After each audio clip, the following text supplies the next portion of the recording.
こんにちは、鈴鹿です。今回もチャンネル登録者2000人記念無料コミッション企画のイラストメイキングをお送りしたいと思います。2回目の動画はときまるさんのこちらのキャラクターのイラストメイキングをお送りしたいと思います。今回の動画も依頼を頼んでみたいけどどんな感じに描いているのか知りたいという方や、今後へのお仕事をしてみたいという方は参考になるかと思いますので、1回目と合わせてぜひ最後までご覧ください。はい、早速描いていきます。今回もときまるさんからあらかじめご希望内容をお聞きしています。ポーズは元気、やんちゃ系、背景はスカイブルー。その他のこだわりとしてマフラーとヘッドセットとその模様、尻尾の鈴を描いてほしいとのことでした。それらを踏まえて描き進めていきます。基本的な流れは前回と同じなので、同じ部分は省略しつつ前回お話しできなかった部分を加えてお話ししていきたいと思います。まずはポーズからざっくりと描いていきます。今回は元気、やんちゃな雰囲気ということで躍動感のあるポーズを目指して描いていきます。今回描くキャラクターの服装にマフラーがあるので動きを作るのは比較的やりやすいのですが、マフラーのような自由に動かして遊べるパーツがないキャラクターの場合はキャラ自体のポーズや動きを工夫して躍動感を出してあげる必要があります。チビキャライラストの場合、骨格をデフォルメさせている都合上、複雑なポーズを取らせることが少し難しいです。そのため棒立ちポーズや単調なポーズになりがちなのですが、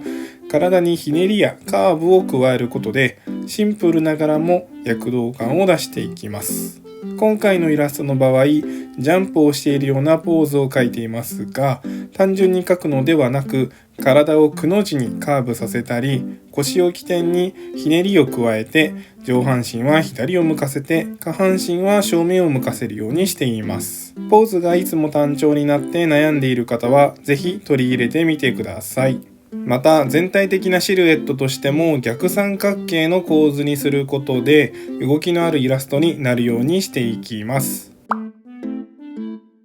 ラフがある程度できたら線画を描いていきます。前回と同様丁寧に描きすぎないように線の勢いや流れを優先して描いていきます。ペンについてですが、以前まで主線も水彩も1本でやる怠け者ブラシというものを線画から色塗りまで全ての作業をほぼこれ1本で描いていたのですが、最近はラフと線画はかすれ油彩リメイクというブラシを使って描いています。作業環境を液タブから iPad に変えたことで若干描き心地が変わったこともあってか、この油彩ブラシで線画を描くのがものすごくやりやすく描き心地がいいので使っています。アナログな雰囲気で描けるので柔らかい印象を作りやすくなったかなと思います。色塗り作業は前と同じく怠け者ブラシで描いています。今回のカラーラフの作業ではハイライトと頬の赤み、背景の細かい部分を描くのを忘れています。申し訳ございません。こういう日もあります。そんなこんなでカラーラフまで完成しました。前回同様、普段のご依頼の場合、この段階で一度ご確認いただいております。今回はそのまま清書作業に移ります。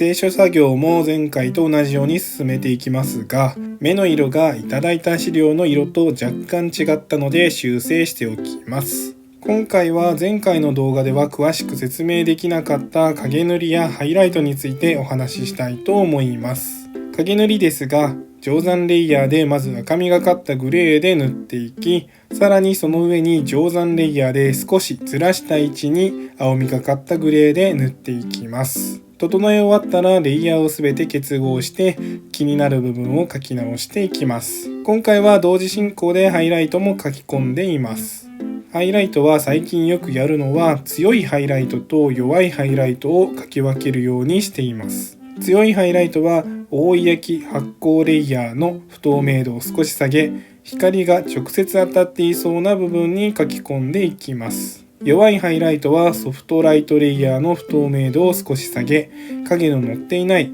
面積の広い部分に丸く記号的に乗せていきます。最近はこのやり方がお気に入りで、デフォルメが効いて可愛く感じるので取り入れています。